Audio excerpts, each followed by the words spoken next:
Hi friends, எல்லாருக்கும் வணக்கம்.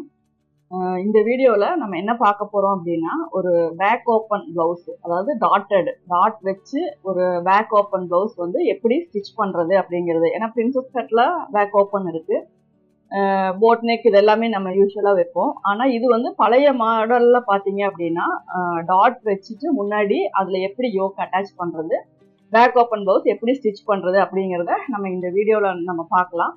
அதுக்கு முன்னாடி நம்ம சேனலை சப்ஸ்கிரைப் பண்ணாதவங்க சப்ஸ்கிரைப் பண்ணிக்கோங்க. பக்கத்துல இருக்க பெல் சிம்பிளை ப்ரெஸ் பண்ணிட்டீங்க அப்படின்னா ஆல் அப்படிங்கிற ஒரு பட்டன் வரும். அதை ஆன் பண்ணி வச்சிருக்கீங்க அப்படின்னா வீடியோஸ் போடும்போது எல்லாமே உங்களுக்கு வந்து நோட்டிபிகேஷன் வரும்.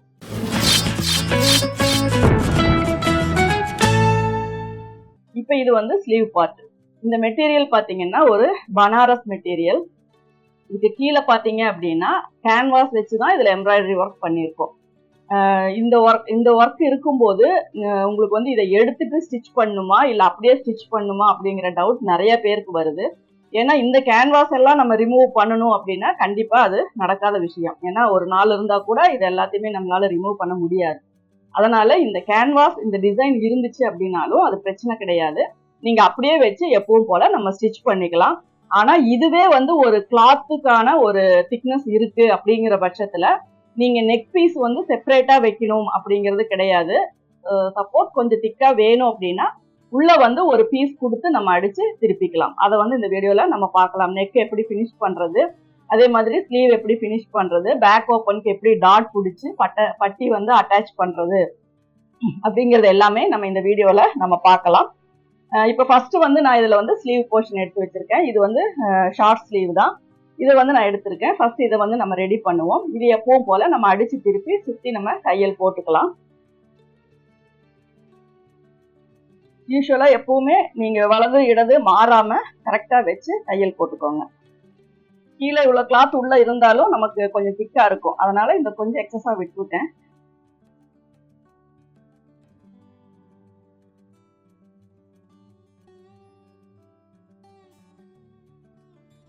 லைனிங் மேல வராத மாதிரி திருப்பிக்கோங்க.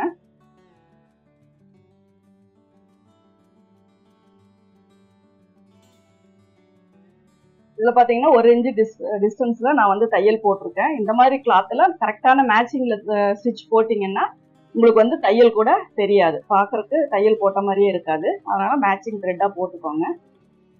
இதை உள்பக்கத்தை அட்டாச் பண்ணிக்கலாம்.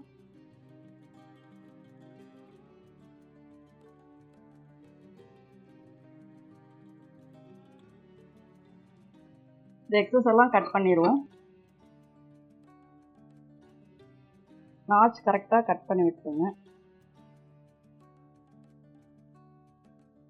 கை வந்து நம்ம ரெடி பண்ணியாச்சு.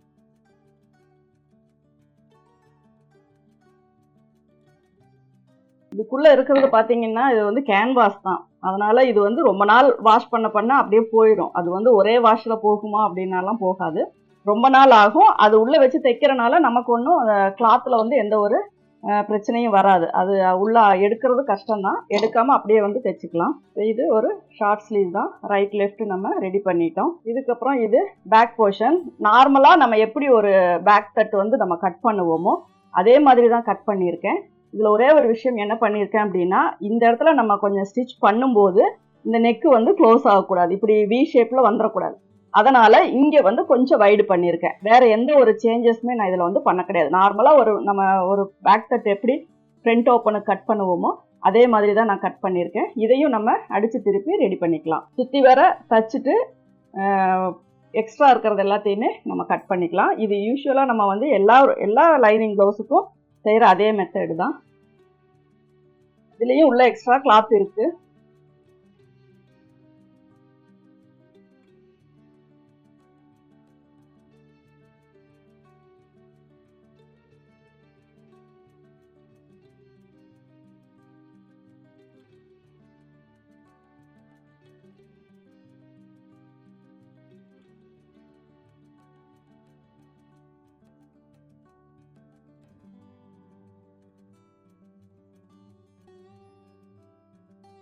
கரெக்டா நம்ம இப்படி ஃபோல்டு பண்ணும்போது நமக்கு வந்து ரெண்டு சைடும் ஒரே மாதிரி வரணும். இந்த நாச்சு இந்த இதெல்லாம் அதே மாதிரி இந்த சைட்ல வந்து நமக்கு 1.5 இன்ச் இருந்தா போதும்.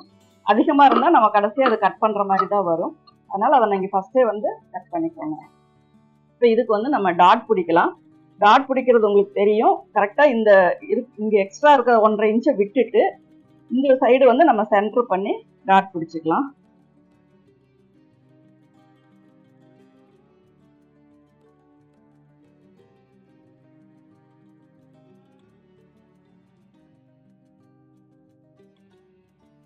அதே மாதிரி எவ்வளோ லென்த் வேணும்னு நினைக்கிறீங்களோ அந்த அளவுக்கு ஒரு ஊசி மார்க் போட்டுக்கோங்க. அப்போதான் உங்களுக்கு கரெக்டா அந்த ஷார்ப் வந்து கொண்டு வந்து நிறுத்த முடியும்.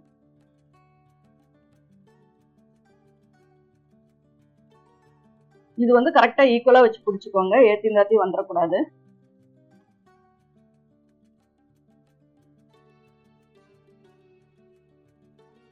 நகத்துல நல்லா ப்ரெஸ் பண்ணி விட்டுக்கோங்க. இதனோட இடுப்பு சுற்றளவு எவ்வளோன்னு பார்த்து ஃபர்ஸ்டே மார்க் பண்ணாலும் பண்ணிக்கலாம். நீங்க வந்துட்டு இங்க ஓப்பன் பீஸ் வச்சதுக்கு அப்புறம் நீங்க ஃப்ரண்ட் தட்டு மார்க் பண்ற மாதிரி வச்சாலும் வச்சுக்கலாம். இப்படி வைக்கும்போது ஒரு 1/4 இன்ச்சு சேர்த்து வச்சுக்கோங்க. அதாவது இந்த ஃபோல்டிங் அப்பவே மார்க் பண்ற மாதிரி இருந்தா உங்களுக்கு 7.25 வர இடத்துல 7.5 வர மாதிரி மார்க் பண்ணிக்கோங்க. ஊசியில மார்க் போட்டுக்கோங்க. அதே மாதிரி இந்த இடம் நாச்சு எங்க இருக்கோ அந்த இடத்துல ஒரு மார்க் போட்டுக்கோங்க. அப்புறம் ஃப்ரண்ட் போர்ஷன் எப்படி ஸ்டிச் பண்றதுன்னு பார்க்கலாம். இந்த இடத்துல பாத்தீங்கன்னா ஒரு கட் போட்டிருக்கேன். அதுல வந்து நீங்க ஒரு ஸ்டிச் போட்டுக்கோங்க.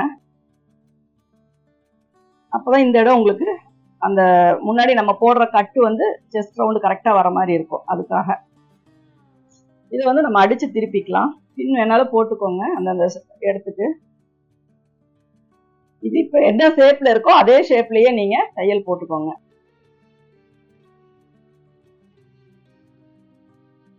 இப்ப இதுல வந்து நம்ம கட் பண்ணிக்கலாம்.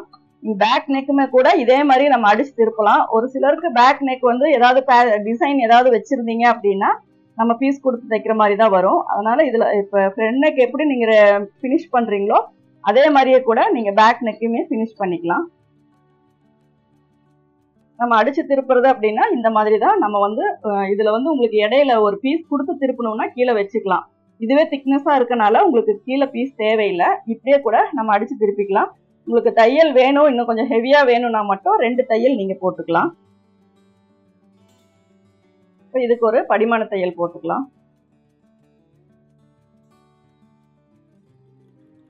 இப்போ இதுக்கு ஒரு ஊசியோட தையல் நம்ம போட்டுக்கலாம். நெக் அடிச்சு திருப்பியாச்சு. இந்த மேல் பக்கம் வந்து நம்ம எந்த டாட்டும் பிடிக்கல. உள்பக்கம் மட்டும்தான் நம்ம பிடிச்சிருக்கோம். லைனிங்ல மட்டும்தான் டாட் பிடிச்சிருக்கோம். அதனால மேல வந்து அப்படியே வந்து ஒரு ஊசியோட தையல் போட்டுக்கலாம். அல்லது உங்களுக்கு கொஞ்சம் கேப் வேணும்னா நீங்க கொஞ்சம் தள்ளி ஒரு குதிரை இட தையல் கூட நீங்க போட்டுக்கலாம். உள்ள நல்லா கட் பண்ணியிருக்கிறனால உங்களுக்கு நல்லாவே இது கரெக்டா அந்த ஃபோல்டிங் வரும். நான் இப்ப இதுல வந்து ஒரு ஊசியோட தையல் மட்டும் போடுறேன்.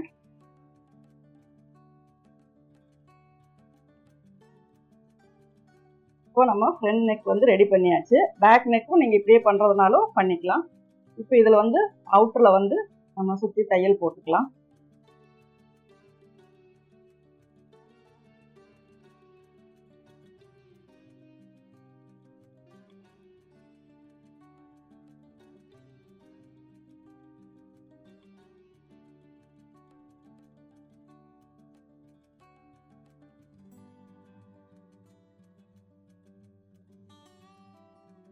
இது எல்லாமே நம்ம இதுதான் ஃப்ரண்ட் போர்ஷன். இதுல வந்து நம்ம இன்னும் டாட் எல்லாம் பிடிக்கணும்.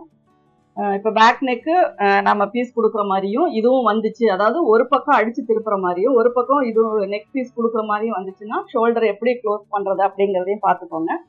பேக் வந்து நீங்க பீஸ் வச்சு தைச்சாலும் இப்படியே அடிச்சு திருப்பினாலும் ஒன்றும் பிரச்சனை இல்லை. இந்த மாதிரி மெட்டீரியலை பொறுத்த வரைக்கும் இப்போ இதுல எங்கெங்கெல்லாம் நம்ம டாட் பிடிக்கணும் அப்படிங்கிறத நீங்க மார்க் போட்டுக்கோங்க. ஏற்கனவே நம்ம நீடில்ல மார்க் போட்டிருக்கோம். போட்டுட்டு நம்ம இதுல வந்து டாட் பிடிச்சிக்கலாம். இந்த சென்டர் டாட் வந்து நம்ம இது ஸ்ட்ரைட்டா தான் பிடிக்கணும். இதுல வந்து இங்க நாச்சல் எதுவும் கிடையாது. இதெல்லாம் யூஸ்வலா இப்படி பிடிக்கிறது தான். இந்த ஷேப்ல நம்ம பிடிக்கிறது. எப்பவும் போல ஃபர்ஸ்ட் டாட் இதுதான் பெரிய டாட்.